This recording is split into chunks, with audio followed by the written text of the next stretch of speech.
Hello viewers, let's crack UPSC CSE के YouTube channel पर आप सभी का स्वागत है। अगर आप पिछले 2 दिनों से किसी भी पाकिस्तान के मीडिया चैनल या कोई भी न्यूज़पेपर या इंटरनेट पे अगर आप देखोगे तो एक चीज पाकिस्तान इस समय काफी ज्यादा सेलिब्रेट कर रहा है।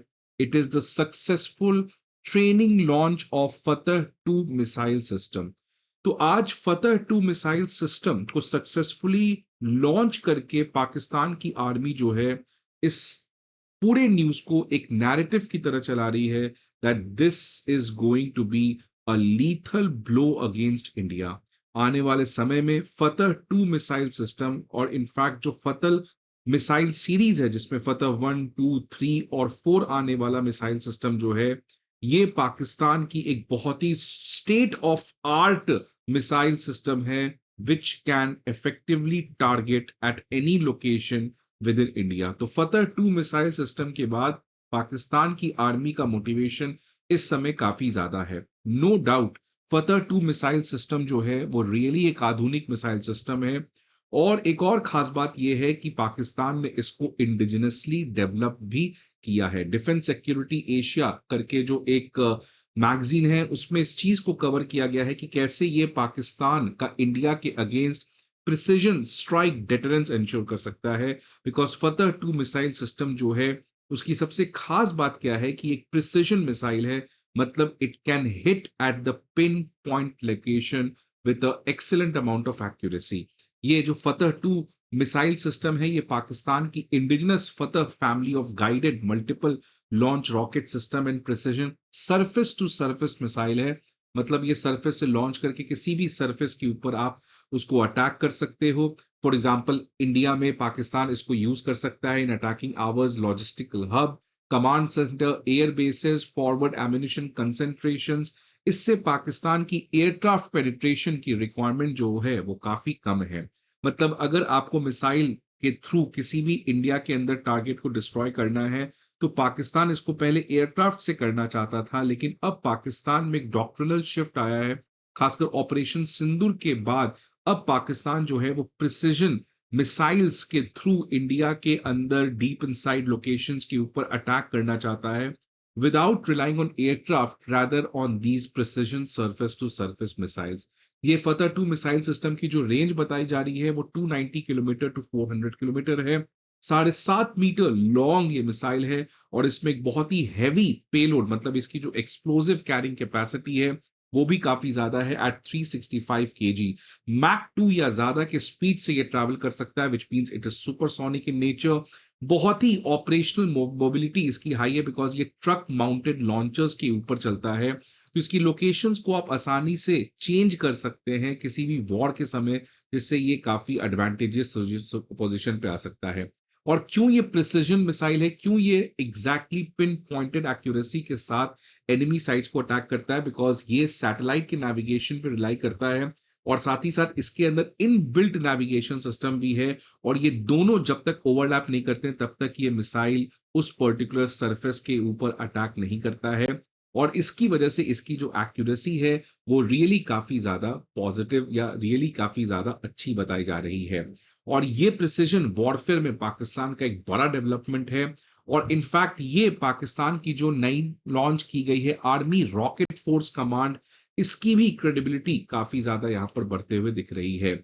आपको शायद पता होगा ऑपरेशन सिंदूर के 3 महीने के बाद पाकिस्तान ने एक आर्मी रॉकेट फोर्स कमांड बनाया था ARFC, जो आज इन पाकिस्तान की जितनी भी मिसाइल सिस्टम्स है, रॉकेट मिसाइल ऑपरेशंस है, वो अब सब एक साथ मिलकर ARFC उसको कमांड करता है। पहले क्या होता था कि पाकिस्तान की जो रॉकेट और मिसाइल्स होती थी कुछ पाकिस्तान की आर्मी के पास था, कुछ नेवी के पास था, कुछ एयरफोर्स के पास था, जिसकी वजह से काफी ज्यादा कंफ्यूजन हो जाता था किसी वॉर के समय। इसलिए पाकिस्तान ने ऑपरेशनल रिफॉर्म के अंदर जितने भी long range rocket and missile operations हैं जिसके थ्रू प्रिसिजन वॉरफेयर किया जा सकता है, उस सभी को एक कमांड स्ट्रक्चर के अंदर लाया जाए so that better utilization of resources हो सके, बेटर ऑपरेशनल रिफॉर्म्स हो सके। और उसी कॉन्टेक्स्ट में ऑपरेशन सिंदूर में जिस तरीके से पाकिस्तान की एक बहुत ही बड़ी डिफीट हुई थी उसके बाद पाकिस्तान ने नेक्स्ट वॉरफेयर को रेडी करने के लिए एक ARFC करके कमांड स्ट्रक्चर बनाया है, जो आज फतह 1, फतह 2, लॉन्ग रेंजेस फतह 4 सिस्टम को ऑपरेट करते हैं, जिसके थ्रू पाकिस्तान एक layered conventional strike architecture India के अगेंस्ट मेंटेन कर पाता है। तो ये फतह 2 मिसाइल सिस्टम रियली एक पॉजिटिव खबर है पाकिस्तान के लिए, but that does not mean कि पाकिस्तान को इससे कोई रियल बेनिफिट होने वाला है, because India has always forecasted कि पाकिस्तान कहां तक जा सकता है। और आपको पता है लास्ट ईयर इंडिया का जो पिनाका MK4 रॉकेट सिस्टम है, वो आज ये फतह 2 मिसाइल सिस्टम से काफी ज्यादा आधुनिक है, और ये भी इंडिया का indigenous home grown missile system है। इनफैक्ट कुछ लोगों का कहना है कि ये क्योंकि एक क्रूज मिसाइल है, जिसकी वजह से इसकी एक्यूरेसी, इसकी इफेक्टिवनेस जो है वो काफी ज्यादा बताई जाती है। और अब ये भी कहा जा रहा है क्योंकि इंडिया के पास पिनाका है, प्रलय है और ब्रह्मोस भी है, इसलिए इंडिया को अपना खुद का एक रॉकेट फोर्स कमांड बनाना चाहिए। इसी साल आर्मी चीफ ने कहा था, और जिस तरीके से पाकिस्तान की रॉकेट फोर्स कमांड काम कर रही है, दिस पर्टिकुलर थॉट प्रोसेस और this particular RFC rocket force command को जल्द से जल्द इंप्लीमेंट करना चाहिए। अब फ्रेंड्स, इन सभी चीजों के बीच में एक और बहुत ही अच्छी खबर आ रही है जो इस समय इंडिया के लिए है, जो फतह 2 मिसाइल सिस्टम को बिल्कुल ही बर्बाद कर सकती है अगर पाकिस्तान लॉन्च करने का सोचता भी है इंडिया के अगेंस्ट। वो है इंडिया का रशिया के द्वारा दिया गया S-400 air defence system. Friends, S-400 air defence system आपको पता है ऑपरेशन सिंदूर में कितना ज्यादा इंपॉर्टेंट डिफेंस इंफ्रास्ट्रक्चर इंडिया का रहा। अब 1 साल होने जा रहा है ऑपरेशन सिंदूर को, and we are going to celebrate the anniversary of operation Sindoor, because किस तरीके से हमारे आर्म फोर्सेस ने पाकिस्तान के अंदर घुस के उन तमाम टेरर कैंप्स को डिस्ट्रॉय किया था, विच वॉज रियली इनक्रेडिबल। अब उसी एनिवर्सरी को सेलिब्रेट करने के लिए mister Putin is going to gift something to India, वो है S-400 एयर डिफेंस सिस्टम। काफी समय से डीले चल रही थी, लेकिन अब रशिया का कहना है कि ऑलरेडी ये S-400 एयर सिस्टम को शिप कर दिया गया है और मई एंड तक इंडिया पहुंच सकता है, और इसको अब हम डिप्लॉय करने जा रहे हैं राजस्थान में, which means clearly it is going to be against Pakistan. तो ये जिस तरीके से फतह 2 मिसाइल सिस्टम पाकिस्तान इस समय काफी ज्यादा ग्रैंड बना रहा है, इंडिया और रशिया मिलकर S-400 के थ्रू एक रियलिटी चेक यहां पर पाकिस्तान को देने का काम कर रहे हैं। साथ ही साथ आपको पता है इस साल मिनिस्ट्री ऑफ डिफेंस ने extra 5 S-400 units from Russia का ऑलरेडी अप्रूवल दे दिया है। लेकिन सवाल आता है कि ये जो S-400 इंडिया रशिया से अब खरीद रहा है, खासकर उस समय जब रशिया और अमेरिका के रिलेशन लोएस्ट लेवल पे है, और हर एक छोटे चीज पे ट्रम्प जो है वो इंडिया को टैरिफ का थ्रेट दे रहे हैं, क्या इस बार भी S-400 मई में अगर भारत आता है, डिप्लॉय किया जाता है, तो क्या इंडिया जो अभी तक इस सैंक्शन से बचा हुआ है, बिकॉज ऑलरेडी अमेरिका ने काटसा करके एक कानून लाया है जिसके अंदर कोई भी अगर कंट्री रशिया से कोई स्ट्रेटेजिक डिफेंस इंफ्रास्ट्रक्चर करती है तो उसके ऊपर सैंक्शन लगाया जाता है। इनफैक्ट टर्की के ऊपर इसीलिए सैंक्शन लगाया गया था जब उसने रशिया से S-300 खरीदा था। अब इंडिया ने तो S-400 रशिया से ऑलरेडी खरीद रखा है, अब उसके कुछ कंसाइनमेंट्स बचे हैं।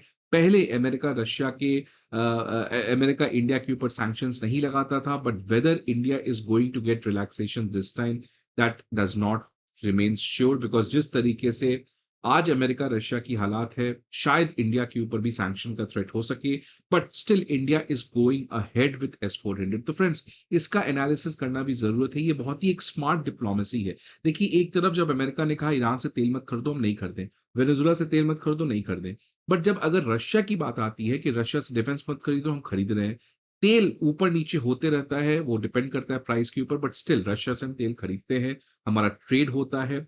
ये क्लियरली बताता है कि ठीक है, देखिए अमेरिका एक ग्रेट पावर है, एक सुपर पावर है, we cannot annoy Americans all the time, but Russia के साथ एक हमारा क्लियर रेड लाइन है that US sanction does not apply in stopping India's relation with Russia. ठीक है, हम आपके सैंक्शंस को कुछ हद तक फुलफिल कर सकते हैं बाकी थिएटर्स में, but when it comes to Russia there can be no compromise whatsoever may be between India and Russia. और यही चीज यहाँ पे भी दिखते हुए दिख रहा है रिलॉस करके, जो इंडिया रशिया का reciprocal exchange of logistic agreement है, जो कि अगेन उस समय आ रहा है जब रशिया आज अमेरिका का एग्रेशन झेल रहा है, दोनों के रिलेशंस लोएस्ट लेवल पे हैं और अमेरिका इंडिया को बुली करना चाह रहा है इन staying away from its engagement with Russia. तो ये क्लियरली है कि इंडिया जो है और साथ रशिया भी है, ये दोनों एक साथ इटर्नल रिलेशनशिप में हैं एंड कोई भी अमेरिका के सैंक्शंस और थ्रेट्स काम नहीं कर रहे हैं।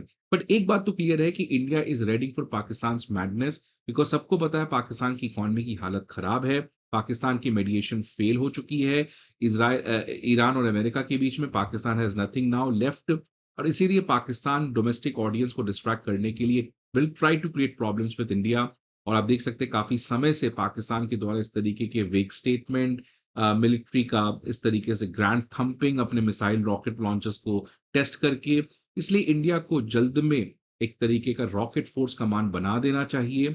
और इससे आने वाला अगर कल को पाकिस्तान के साथ हमारा वापस से ऑपरेशन सिंदूर होता है, so this is going to be a death blow to the Pakistan regime. I hope आपको ये वीडियो अच्छा लगे। See you again some other video, till then good bye, take care.